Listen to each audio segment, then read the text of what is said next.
सभी छात्र छात्राओं को गुड आफ्टरनून।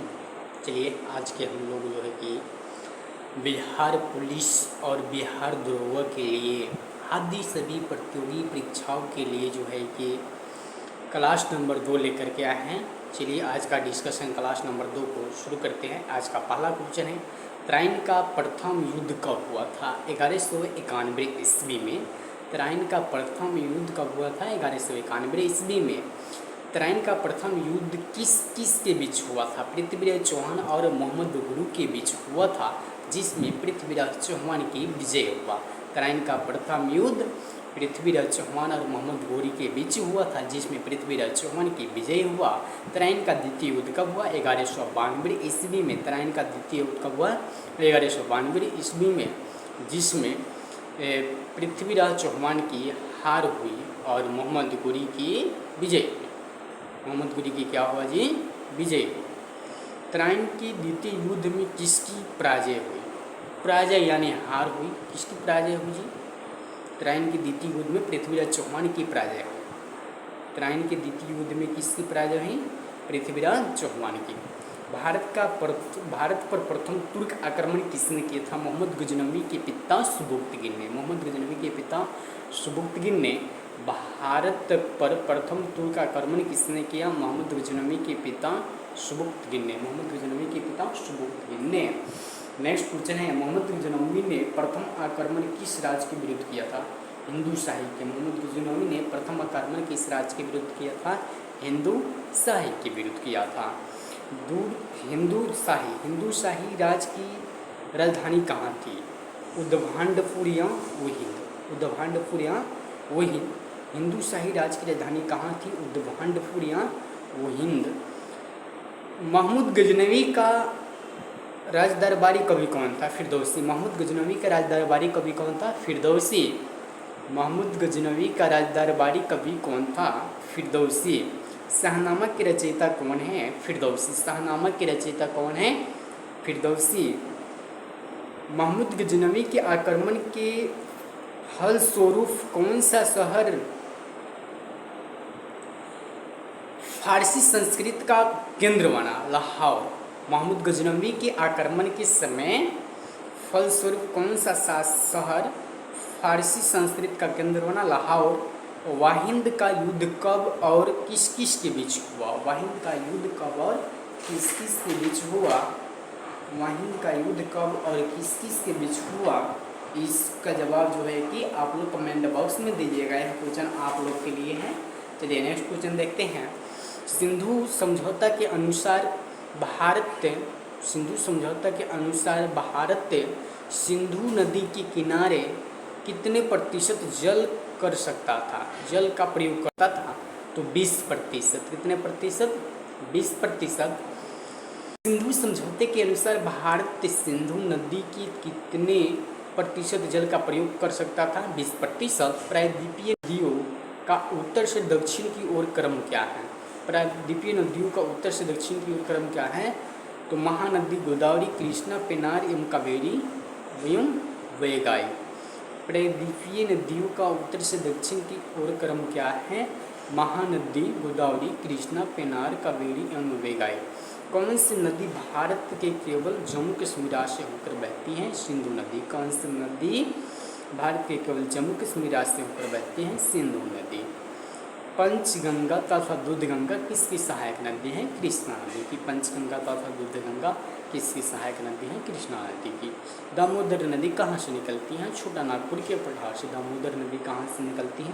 छोटा नागपुर के पठार से। दक्षिण भारत के पठारी प्रदेशों को कौन सी नदी दो भागों में विभाजित करती है? नर्मदा नदी। दक्षिण भारत के पठारी प्रदेशों को कौन सी नदी दो भागों में विभाजित करती है? नर्मदा नदी। शिप्रा नदी किसकी सहायक नदी है? चंबल नदी की। शिप्रा नदी किसकी सहायक नदी है? चंबल नदी की। भारत की कौन सी नदी मोहाना एवं उद्गम स्थल दोनों भारत में ही है दक्षिण की ओर? भारत की कौन सी नदी का मुहाना उद्गम स्थल दोनों भारत में ही है दक्षिण की ओर? किस नदी के किनारे पर प्रसिद्ध महाकालेश्वर मंदिर है? नर्मदा नदी के किनारे पर किस इस मंदिर के किनारे, किस नदी के किनारे पर प्रसिद्ध महाकालेश्वर मंदिर है? नर्मदा नदी। विश्व का सबसे बड़ा डेल्टा किन नदियों द्वारा निर्मित होता है? विश्व का सबसे बड़ा डेल्टा किन नदियों द्वारा निर्मित होता है? गंगा एवं ब्रह्मपुत्र नदी के द्वारा। विश्व का सबसे बड़ा डेल्टा किन नदियों द्वारा निर्मित होता है? गंगा एवं ब्रह्मपुत्र नदियों के द्वारा। इस स्थान पर भागीरथी और अलकनंदा मिलकर गंगा का निर्माण करती हैं देवप्रयाग में। इस स्थान पर भागीरथी और अलकनंदा मिलकर गंगा का निर्माण करती हैं देवप्रयाग में। अरावली पर्वत श्रृंखला किस नदी प्रणाली से विभाजित होती हैं? चंबल एवं साबरमती। अरावली पर्वत श्रृंखला किस नदी प्रणाली से विभाजित होती है? चंबल एवं साबरमती। लूनी नदी कहाँ गिरती है? कच्छ का रण में। लूनी नदी कहाँ गिरती है जी? कच्छ के रण में गिरती है। तिब्बत में मानसरोवर झील के पास कौन सी नदियों का निकलती है? सतलज, सिंधु और ब्रह्मपुत्र। तिब्बत में मानसरोवर झील के पास से कौन सी नदियाँ निकलती हैं? सतलज, सिंधु और ब्रह्मपुत्र। कौन सी मुख्य प्रायद्वीपीय नदियाँ डेल्टा का निर्माण करती हैं? नर्मदा एवं ताप्ती। कौन सी मुख्य प्रायद्वीपीय नदियाँ डेल्टा का निर्माण करती हैं? नर्मदा एवं ताप्ती। कौन सी नदी बांग्लादेश में जमुना के नाम से जानी जाती हैं? ब्रह्मपुत्र नदी। कौन सी नदी बांग्लादेश में जमुना के नाम से जानी जाती हैं? ब्रह्मपुत्र नदी। किस नदी को दूसरी गंगा कहा जाता है? कावेरी नदी को। किस नदी को दूसरी गंगा कहा जाता है जी? कावेरी नदी को। पेनार की सहायक नदियाँ कौन सी हैं? पापधनी एवं चित्रावती। पेनार की नदियाँ कौन सी हैं? पापधनी एवं चित्रावती। किसी देश की कृषि का मुख्य आधार क्या है? उस देश की मिट्टी। किसी देश की कृषि का मुख्य आधार क्या है जी? उस देश की मिट्टी। किसी देश की कृषि का मुख्य आधार क्या होता है? उस देश की मिट्टी। केचुए को किसानों का मित्र कहा जाता है। केचुआ को किसानों का मित्र कहा जाता है। भारत कितने प्रकार की मिट्टी पाई जाती है? भारत में 8 प्रकार की मिट्टी पाई जाती है। भारत में कितने प्रकार की मिट्टी पाई जाती है जी? 8 प्रकार की मिट्टी पाई जाती है। 712 ईस्वी में सिंध पर मोहम्मद बिन कासिम के आक्रमण के समय वहाँ का शासक कौन था? दाहिर। 712 ईस्वी में सिंध पर मोहम्मद बिन कासिम के आक्रमण के समय वहाँ का शासक कौन था? दाहिर। सर्वप्रथम जजिया कर लगाने का श्रेय किससे दिया जाता है? मोहम्मद बिन कासिम को। सर्वप्रथम जजिया कर लगाने का श्रेय किससे दिया जाता है? मोहम्मद बिन कासिम को। दिल्ली का पुराना नाम क्या था? दिल्ली का पुराना नाम क्या था? दिल्ली। पृथ्वीराज रासो की रचना किसने की? चंद्रबरदाई ने। पृथ्वीराज रासो की रचना किसने की? चंद्रबरदाई ने। प्रसिद्ध दिलवारा जैन मंदिर कहाँ स्थित है? माउंट आबू में। प्रसिद्ध दिलवारा जैन मंदिर कहाँ स्थित है? माउंट आबू पर। खजुराहो में स्थित मंदिरों का निर्माण किसने करवाया? चंदेल शासकों ने। खजुराहो में स्थित मंदिरों का निर्माण किसने कराया जी? चंदेल शासकों ने। प्रसिद्ध दिलवारा जैन मंदिर कहाँ स्थित है? माउंट आबू पर। प्रसिद्ध दिलवारा जैन मंदिर कहाँ स्थित है जी? माउंट आबू पर। खजुराहो में स्थित मंदिरों का निर्माण किसने कराया था? चंदेल शासकों ने। खजुराहो में स्थित मंदिरों का निर्माण किसने कराया था? चंदेल शासकों ने। विजय स्तंभ कहाँ स्थित है? चित्तौड़गढ़ में। विजय स्तंभ कहाँ स्थित है? चित्तौड़गढ़ में। मोहम्मद गजनवी ने भारत पर कितनी बार आक्रमण किया? 17 बार। मोहम्मद गजनवी ने भारत पर कितनी बार आक्रमण किया? 17 बार। मोहम्मद गजनवी का प्रसिद्ध आक्रमण कौन था? सोमनाथ मंदिर पर आक्रमण। मोहम्मद गजनवी का प्रथम आक्रमण किस पर था? सोमनाथ मंदिर पर आक्रमण। मोहम्मद गजनवी ने गुजरात के प्रसिद्ध सोमनाथ मंदिर को कब लूटा? 1206 ईस्वी में। मोहम्मद गजनवी ने गुजरात के प्रसिद्ध सोमनाथ मंदिर को कब लूटा था? 1206 ईस्वी में। विश्व के अधिकांश ज्वालामुखी जो सक्रिय है कहाँ पाए जाते हैं? नवीन मोर्द्वार पर्वतीय क्षेत्रों में पाया जाता है। विश्व के अधिकांश ज्वालामुखी जो सक्रिय हैं कहाँ पाए जाते हैं? नवीन मोर्द्वार पर्वतीय क्षेत्रों में। कौन सा मेघना क्या है? कौशा मेघना क्या है? एक ज्वालामुखी है। कौशा मेघना क्या है जी? एक ज्वालामुखी है। किस स्थलाकृति का निर्माण ज्वालामुखी की क्रिया से नहीं होता है? विसर्प। किस स्थलाकृति का निर्माण ज्वालामुखी की क्रिया से नहीं होता है? विसर्प। किस प्रकार की ज्वालामुखी को पिलियन टूल ज्वालामुखी कहा जाता है? विषुवस्तु। किस प्रकार की ज्वालामुखी को पीलियन ज्वालामुखी कहा जाता है? विश्व 10,000 धुआरों की घाटी पाई जाती है अलास्का में। 10,000 धुआरों की घाटी कहाँ पाई जाती है जी? अलास्का में। विश्व का सबसे सक्रिय ज्वालामुखी कौन सी है? किलायू हवाई द्वीप पर। विश्व का सबसे सक्रिय ज्वालामुखी कौन सी है? किलायू हवाई द्वीप पर। पृथ्वी के नीचे द्रवीभूत सेल कहलाते हैं मैग्मा। पृथ्वी के नीचे द्रवीभूत सेल क्या कहलाता है जी? मैग्मा। पृथ्वी के नीचे द्रवीभूत सेल क्या कहलाता है? मैग्मा कहलाता है। नेक्स्ट क्वेश्चन है, प्रसिद्ध ज्वालामुखी का एक उदाहरण कौन सा है? कराकटोआ ज्वालामुखी। प्रसिद्ध ज्वालामुखी का एक उदाहरण कौन सा है? कराकटोआ ज्वालामुखी। एक मिस्टी ज्वालामुखी किस देश में? पेरू में। एल मिस्टी ज्वालामुखी किस देश में है जी? पेरू में। एल मिस्टी ज्वालामुखी किस देश में है? पेरू में। राजपूत काल कब से कब तक माना जाता है? 6वीं सदी से 12वीं सदी तक। राजपूत काल कब से कब तक माना जाता है? 6वीं सदी से 12वीं सदी तक। राजपूत काल कब से कब तक माना जाता है? 6वीं सदी से 12वीं सदी तक। भारत में डाक टिकट किसने प्रारंभ किया? लॉर्ड डलहौजी ने। भारत में डाक टिकट किसने प्रारंभ किया? लॉर्ड डलहौजी ने। अवध के स्वायत्त राज्य के संस्थापक कौन थे? सादत खां बुरहान उल मुल्क। सादत खां बुरहान उल मुल्क अवध के स्वायत्त राज्य के संस्थापक कौन थे? सादत खां बुरहान उल मुल्क। सादत खां बुरहान उल मुल्क। सुरक्षा प्रकोष्ठ नीति किससे संबंधित है? वारेन हेस्टिंग्स से। सुरक्षा प्रकोष्ठ नीति किससे संबंधित है? वारेन हेस्टिंग्स से। किस भारतीय को रॉबर्ट क्लाइन ने बिहार की दीवान बनाया? राजा सीताब राय को। किस भारतीय को रॉबर्ट क्लाइन ने बिहार का दीवान बनाया? राजा सीताब राय को। महाराजा रंजीत सिंह के उत्तराधिकारी कौन थे? खैरक सिंह। महाराजा रंजीत सिंह के उत्तराधिकारी कौन थे? खैरक सिंह। अस्थायी बंदोबस्त का सिद्धांत किसने दिया था? लॉर्ड कॉर्नवालिस ने। अस्थायी बंदोबस्त का सिद्धांत किसने दिया जी? लॉर्ड कॉर्नवालिस ने दिया। सहायक संधि प्रणाली के जनक हैं लॉर्ड वेलेस्ली। सहायक संधि प्रणाली के जनक हैं लॉर्ड वेलेस्ली। महारानी विक्टोरिया का घोषणा पत्र किसने पढ़कर सुनाया? लॉर्ड कैनिंग ने। महारानी विक्टोरिया का घोषणा पत्र को किसने पढ़कर सुनाया? लॉर्ड कैनिंग ने। रंजीत सिंह किस मिसल से संबंधित है? शुक्रचकिया मिसल से। रंजीत सिंह किस मिसल से संबंधित है? शुक्रचकिया मिसल से। किसने अपनी राजधानी मुर्शिदाबाद से मुंगेर स्थानांतरित की? मीर कासिम ने। किसने अपनी राजधानी मुर्शिदाबाद से मुंगेर स्थापित किया? मीर कासिम ने। बक्सर के युद्ध 1764 ईस्वी के समय दिल्ली का शासक कौन था? बक्सर के युद्ध 1764 ईस्वी के समय दिल्ली का शासक शाह आलम द्वितीय था। बक्सर के युद्ध 1764 ईस्वी के समय दिल्ली का शासक कौन था? शाह आलम द्वितीय।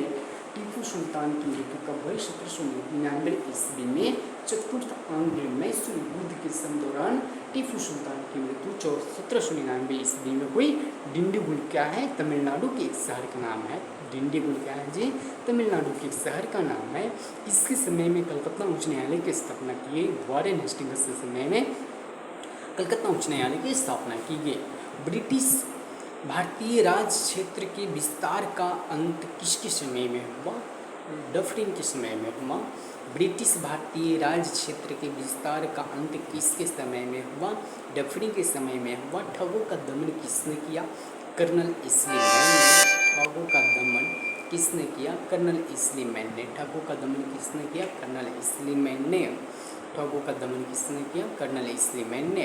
किसने ग्रामीण जाटों को एक सैनिक शक्ति के रूप में संगठित किया? चूड़ामणि ने। चूड़ामणि ने।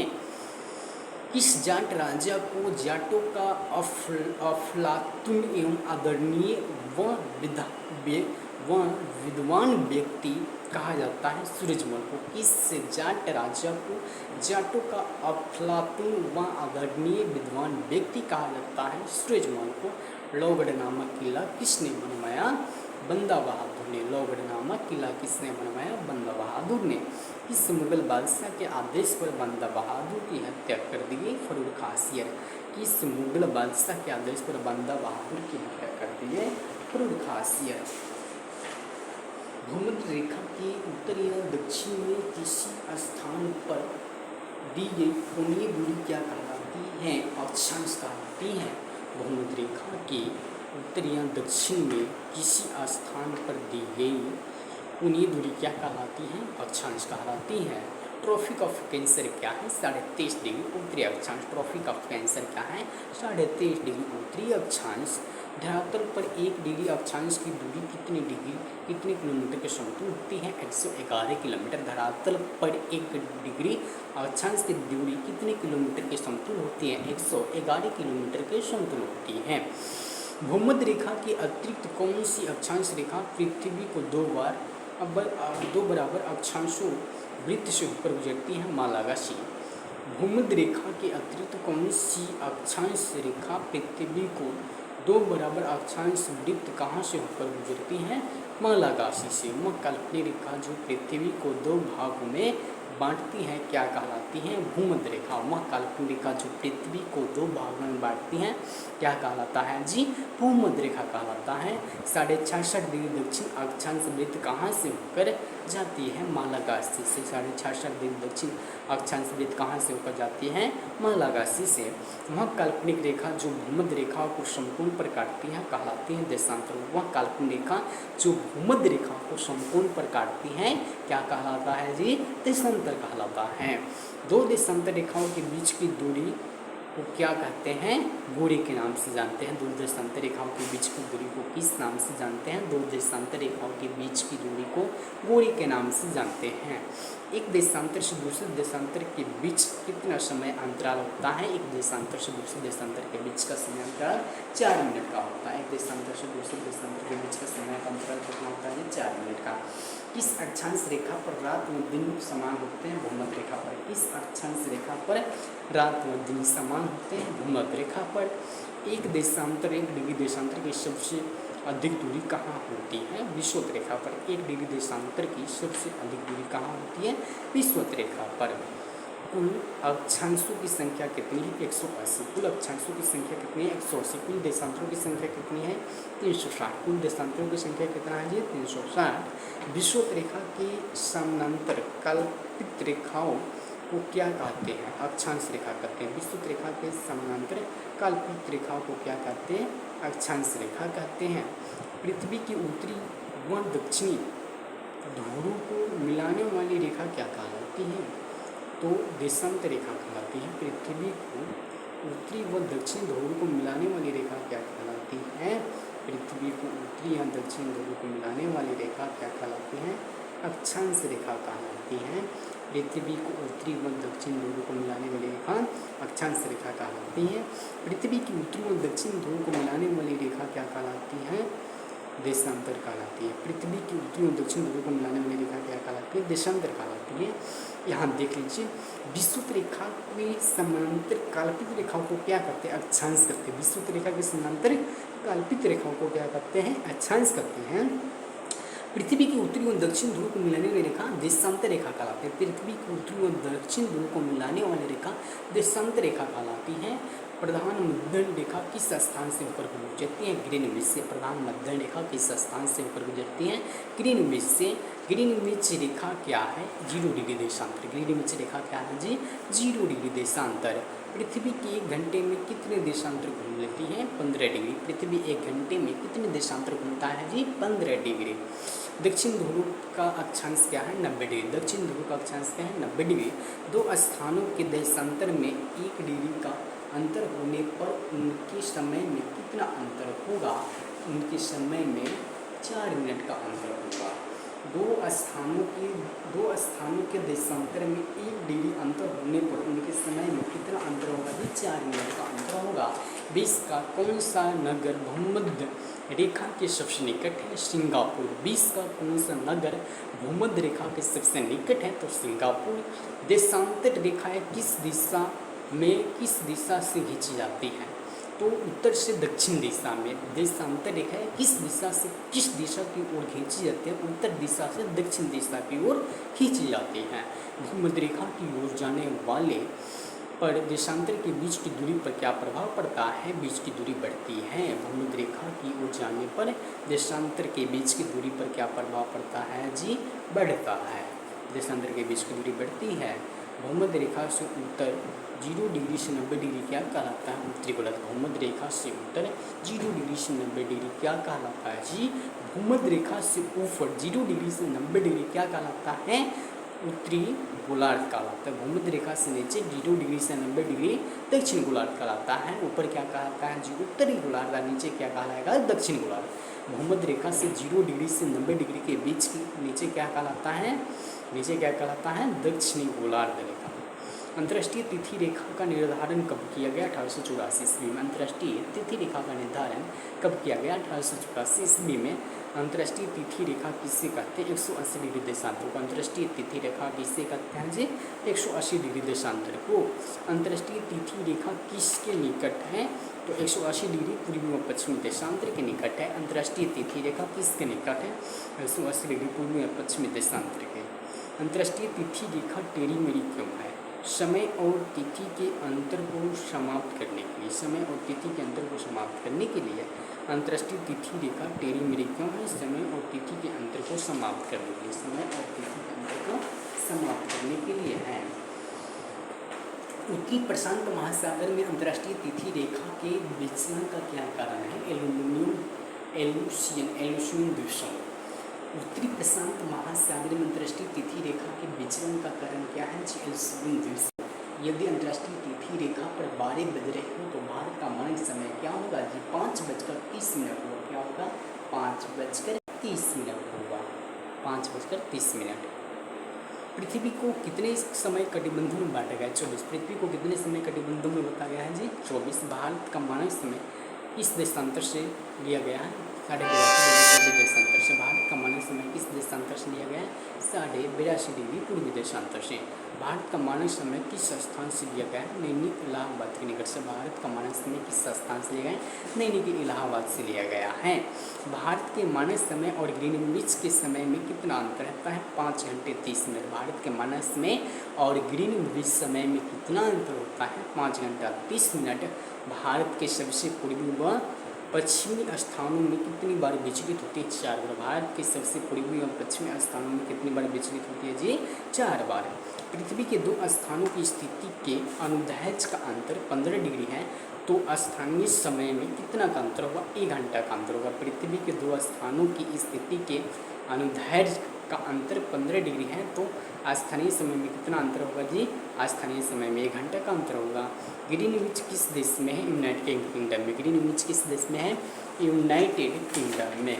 ग्रीनविच किस देश में है, यूनाइटेड किंगडम में। एक देशांतर को पार करने में 2 स्थानों के स्थानीय समय में कितना का अंतर होता है, 4 मिनट का। एक देशांतर को पार करने में 2 स्थानों के स्थानीय समय के बीच कितना अंतर होता है, 4 मिनट। संपूर्ण विश्व का प्रमाणिक समय क्या है, 0 डिग्री देशांतर। संपूर्ण विश्व का प्रमाणिक समय क्या है, 0 डिग्री देशांतर। पूर्व से पश्चिम की ओर जाने वाले जहाज तिथि रेखा को पार करने में अपना कैलेंडर कितने दिन आगे कर लेता है जी, 1 दिन आगे कर लेता है। पूर्व से पश्चिम की ओर जाने वाले जहाज तिथि रेखा को पार करने में अपना कैलेंडर कितने दिन आगे कर लेता है, 1 दिन आगे कर लेता है। 24 घंटे में सूर्य के सामने कितने देशांतर गुजरते हैं, 360 देशांतर। 24 घंटे में सूर्य के सामने कितने देशांतर गुजरते हैं जी, 360 देशांतर गुजरते हैं।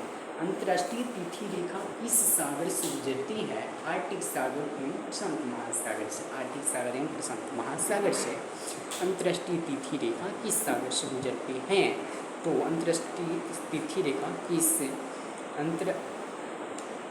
अंतर्राष्ट्रीय तिथि रेखा किस महासागर से होकर गुजरती है, आर्कटिक सागर एवं प्रशांत महासागर से। अंतर्राष्ट्रीय तिथि रेखा किस सागर से गुजरती है, आर्कटिक सागर एवं प्रशांत महासागर से। नेक्स्ट क्वेश्चन है, विश्व को कितने समय जोन में बांटा गया है, 24। विश्व को कितने समय जोन में बांटा गया है जी, 24। भारत को किस समय जोन में रखा गया है, समय जोन फर्स्ट। भारत को किस समय जोन में रखा गया है, समय जोन फर्स्ट में। किस स्थान पर प्रमाणिक समय व स्थानीय समय होता है, तो नैनी इलाहाबाद के निकट। किस स्थान पर प्रमाणिक समय व स्थानीय समय समान होता है, नैनी इलाहाबाद के निकट। वह पुर्तगाली कौन था जिसने गोवा पर अधिकार किया था, अल्फांसो डी अल्बुकर्क। भारत में ईस्ट इंडिया कंपनी का पहला गवर्नर कौन था, वॉरेन हेस्टिंग्स। भारत में ईस्ट इंडिया कंपनी का पहला गवर्नर कौन था, वॉरेन हेस्टिंग्स। भारत में किस यूरोपीय देश ने भारत में सबसे पहले अपना व्यापार फैलाया? पुर्तगाल ने। वास्को डी गामा भारत कब आया था? 1498 ईस्वी में। भारत में सिख राज का संस्थापक कौन था? रंजीत सिंह। भारत में सिख राज का संस्थापक कौन था? रंजीत सिंह। रंजीत सिंह ने किस स्थान पर अधिकार के बाद महाराजा की उपाधि धारण की? लाहौर। रंजीत सिंह व अंग्रेजों के बीच कौन सी संधि हुई? अमृतसर की संधि। अमृतसर की संधि किस नदी के दोनों ओर राज्य क्षेत्र की निर्धारित करता है? सतलज नदी। भारत के किस गवर्नर जनरल के समय सिंध का विलय अंग्रेज राज में